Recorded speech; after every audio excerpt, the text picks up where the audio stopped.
Alright, so today we had another weekly Warriors Den live stream. And this week we got the seasonal reveal for Year 5 Season 3, Tempest. Tempest will release a week from now on the 9th, and today we found out what UB has in store for the game. It was a pretty long stream, lots of info, so as usual, I'm going to take a little time and boil all that down for you guys. It's been a while since I've made a video, a little over a month since I played For Honor, and I'm hoping that this season feels really good because there's a lot to like from the stream. As always, if you've been around for a while, I'd really appreciate it if you sub to the channel as it really helps me out. Now let's not waste any more time and get right into it. Alright, so starting off with what made me happiest from this reveal is the return of unique finishers. It's been ages, and coming next week we finally get a unique finisher for each hero in the game, all 29 of them including Kyoshin, who just released, which is amazing. After so long, seeing these just feel refreshing. They're all really well done. Some are on the longer side, which is fine in my book, and they all look extremely satisfying after all of the universals we've gotten since they stopped dropping unique ones. My personal favorites from this batch are Hitokiri's, Gladiators, Nobus, and Valks, and I'm curious which ones are your favorites, so I want to see which ones get the most likes in the comments. So if you see heroes that you like, leave a like on it so we see which is the most popular out of this community. Next up, gameplay stuff. So coming this season, there are a few things coming straight to the game on the 9th, and then a few things that'll be thrown into the testing grounds. What's being pushed into the game are Orochi changes, Raider changes, the removal of option selects, crashing charge nerfs, and a few other things. I'll breeze through without taking too long for any one point. Starting out, Orochi. A lot of his testing grounds changes are being pushed through as is, and we've got a few changes and additions coming in as well. The zone attack will now count as a chain starter, so you can zone and immediately go into top unblockable or the free follow-up or whatever you please. Opener damage has been reduced by about 2 damage as well. Orochi will also be able to dodge cancel faster, starting at 200 milliseconds up to 333 milliseconds, and you'll be able to dodge cancel from dodge attack recoveries as well, which will feel really good.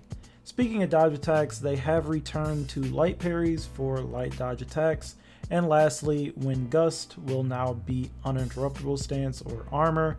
Another one in the books. Let's see if they keep doing this or not. Next up, Raider.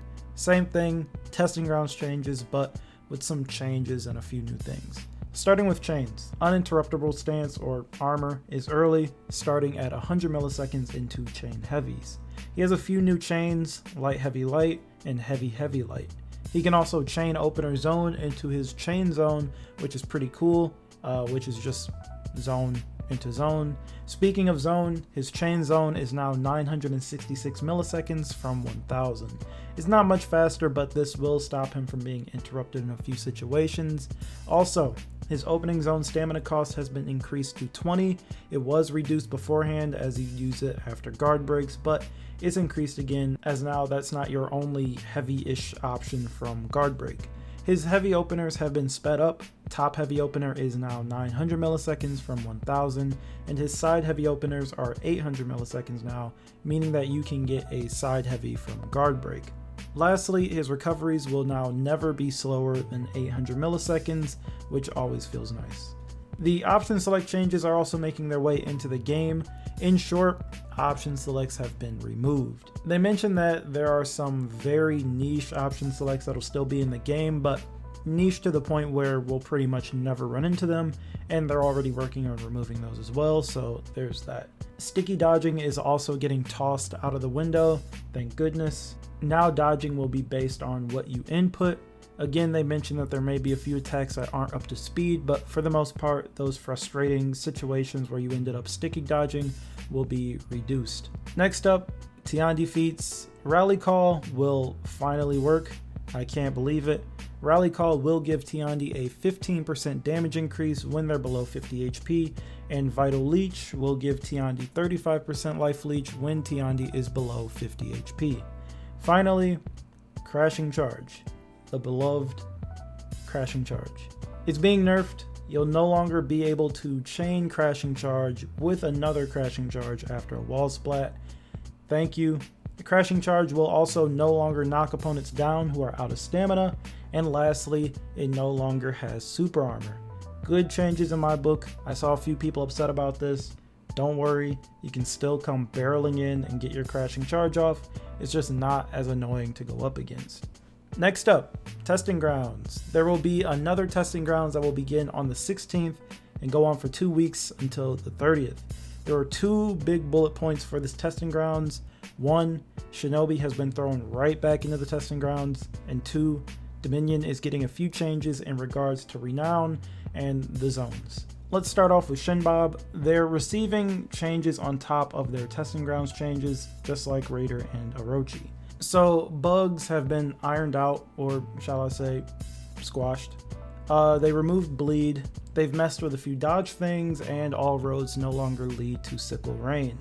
Starting out with the sickle rain changes, so the bleed's gone and the damage has been redistributed. 20 damage at first and 9 damage for the lights, for a total of 29 damage. It also no longer does stamina damage and won't be accessible from guard break. Other damage changes include the Shadow Strike, which is a parry follow-up. It'll be a flat 18 damage, and the teleport, the deflect follow-up, will now do 24 damage. A few dodge changes as well. Double dodge will now cost 6 stamina and will no longer be able to go backwards. So no more dodge into back dodge. However, Shinobi will be able to attack straight from double dodge again. He'll also be able to kick a little bit earlier into his dodge, starting at 200 milliseconds rather than 300. Since backflip and roll are done from the dodge input, I threw them in here as well. They both now have 300 milliseconds of iframes and are vulnerable to guard break, and the front flip has more forward movement. Lastly, ranged heavy no longer wall splats, it can no longer target swap, and it can't be accessed from backflip anymore. As for the Dominion changes, we're looking at changes to renown. This is something we've been talking about for ages now. In short, renown will be standardized in the testing grounds, meaning that every hero will get the same amount of renown for performing actions throughout the game. Same amount of renown per elimination, per capture, per revive, for boosting zones, so on and so on. They're also removing the renown bonus for defending zones, which was when you took an enemy out while sitting on one of your points. They also removed a lot of the other bonuses like the dishonorable debuff and stuff like that. Feat renown unlock requirements have also been changed to 60, 130, 230, and 360 for tiers 1 through 4 respectively. Zone capture speed is locked to 5.5 seconds no matter how many players are standing on the zone, so it will not capture faster depending on how many players are standing on the point. We'll see how that works out. Lastly, there have been changes to how quickly hard points are acquired from zones. I'll leave a link in the description for all the specifics and everything else we talked about in this video, but that is the boiled down version. And that's going to do it. There was, of course, all the bells and whistles that come with a new season, a new theme, new music, new weapons, new effects, map variations, and all the works, but I won't cover those. And that does it for me. I hope the recap was helpful. I'm off to grind more Nightfalls in Destiny. The reveal hyped me up, of course, and hopefully everything goes smoothly so that I can return to the game. As always, if you like the video, feel free to leave a like and sub if you're new, and I will talk to you guys in the next video.